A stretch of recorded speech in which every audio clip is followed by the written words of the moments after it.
সেটা আরম্ভ করন্তু মু প্রেম করে মু প্রেম করে মু প্রেম করে মু প্রেম করে মু প্রেম করে মু প্রেম করে কহিলা বেলু কিছু লোক ঘেরিଯିବେ চতুর্পার্শ্বরে ঘেরিগলা পরে হঠাৎ সমস্তে ভাবিবে পাগল হয়ে যাইছি সেତିকি বেলে আরম্ভ করিব মু ମୋ ବାପାକୁ ପ୍ରେମ କରେ ମୋ ମାଆକୁ ପ୍ରେମ କରେ ମୋ ଭଉଣୀକୁ ପ୍ରେମ କରେ ମୋ ପ୍ରେମିକାକୁ ପ୍ରେମ କରେ ମୋ ଗାଁକୁ ପ୍ରେମ କରେ ମୋ ମାଟିକୁ ପ୍ରେମ କରେ ମୋ ଦେଶକୁ ପ୍ରେମ କରେ ମୋ ପାଣିକୁ ପ୍ରେମ କରେ ମୋ ପବନକୁ ପ୍ରେମ କରେ ମୁଁ ଈଶ୍ୱରକୁ ପ୍ରେମ କରେ ତାପରେ ସେ ବୁଝିବ ଏ ସତରେ କବିଟିଏ ତାପରେ ସେଇ ଦିନଠାରୁ ଆପଣ କବି ହେଇଯିବେ।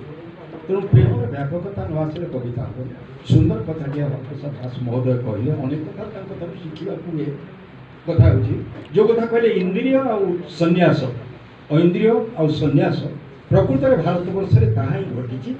କେବଳ ଶଙ୍କରାଚାର୍ଯ୍ୟ ନୁହନ୍ତି ସମଗ୍ର ଭଗବତ ଗୀତାରେ ସେଇ କଥା ହିଁ କୁହାଯାଇଛି।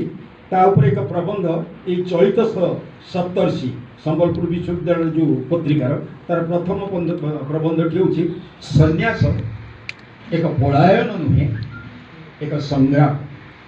ଅର୍ଥାତ୍ ଭାରତବର୍ଷରେ ଭାରତୀୟମାନେ ସନ୍ନ୍ୟାସ ପଣିଆକୁ ତ୍ୟାଗ କେବଳ ଛାଡ଼ି ପଳେଇବା ବୋଲି ଭାବନ୍ତି ନାହିଁ ଲଢ଼ିବା।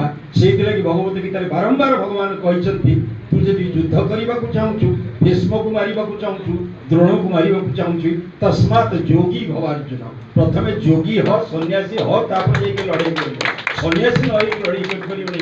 ସୁନ୍ଦର କଥାଟିଏ କାରଣ ଇନ୍ଦ୍ରିୟ ଏବଂ ସନ୍ନ୍ୟାସ ଏ ଦୁଇଟି ଯାକ ପରସ୍ପରର ଆପେକ୍ଷିକ କେବଳ ନୁହେଁ ପରିପୂରକ ଶବ୍ଦ। ଏ କଥା କେବଳ ଭାରତବର୍ଷରେ କୁହାଯାଇଛି। ଆମ କବିମାନେ ଯଦି ଏତକ ବୁଝିଯାଆନ୍ତି ତାଙ୍କ ଭିତରୁ ଆବେଗ ଚାଲିଯିବ ଆକୁଳତା ଚାଲିଯିବ ଆବେଗ ଆସିଯିବ।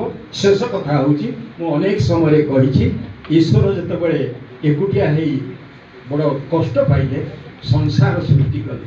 ସଂସାର ସୃଷ୍ଟି କଲା ପରେ ତାଙ୍କର ବହୁତ କଷ୍ଟ ବଢ଼ିଗଲା। ସେ ଦେଖିଲେ ଯେତେ ଜୀବ ସୃଷ୍ଟି କରୁଛନ୍ତି କେହି ତାଙ୍କ କଥା ପଚାରୁନାହାନ୍ତି କି ତାଙ୍କ କଥା ଶୁଣୁନାହାନ୍ତି ତାଙ୍କୁ ଘିଅ ଟିକେ ଦେବା କଥା କ'ଣ ଫଳଟିଏ ଫୁଲଟିଏ ପତ୍ରଟିଏ ବି ଦେଉନାହାନ୍ତି। ତେଣୁ ସେ ଦୟା କରିକି ମଣିଷ ସୃଷ୍ଟି କଲେ ଇଏ ଦେବ ବୋଲି ଦେଖିଲେ ମଣିଷ ଗୁଡ଼ାକ ମଧ୍ୟ ସେଇଆ।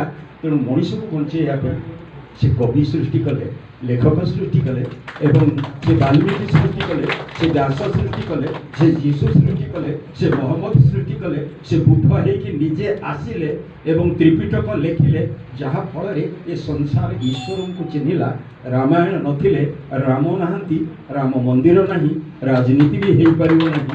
ବ୍ୟାସ ନଥିଲେ କୃଷ୍ଣ ନାହାନ୍ତି ବୃନ୍ଦାବନ ନାହିଁ ଦେହ ନାହିଁ କି ଇନ୍ଦ୍ରିୟ ନାହିଁ କି ତ୍ୟାଗ ନାହିଁ କି ସନ୍ନ୍ୟାସ ମଧ୍ୟ ନାହିଁ। ତେଣୁ କବି ହେଉଛି ଏ ସଂସାରରେ ସବୁର ମୂଳ।